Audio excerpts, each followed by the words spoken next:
BNP ক্ষমতায় এলে মানুষের ভাগ্য উন্নয়নের কাজ করবে বলে জানিয়েছেন বিএনপি জাতীয় নির্বাহী কমিটির প্রশিক্ষণ বিষয়ক সম্পাদক এবিএম মোশাররফ হোসেন। শনিবার বিকেলে পটুয়াখালীর কলাপাড়ায় ডালবুলগঞ্জ উচ্চ স্কুল অ্যান্ড কলেজের মাঠে আয়োজিত জনসভায় তিনি একথা জানান। তিনি বলেন, গত 15 বছর এই এলাকার উন্নয়নে কোনো কাজ হয়নি।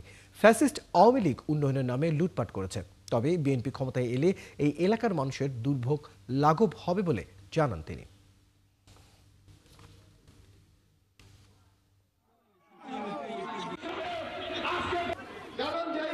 গত 15 বছর ক্ষমতায় ছিল, সেই দলটি বিএনপিকে কোথাও মিছিল মিটিং সমাবেশ করতে দেয় নাই,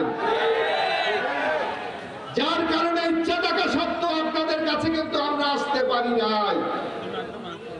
যারা মানুষের উপর অত্যাচার করেছে, জুলুম করেছে, যারা মানুষের উপর নির্যাতন করেছে, তারা কি এখন বাংলাদেশে আছে?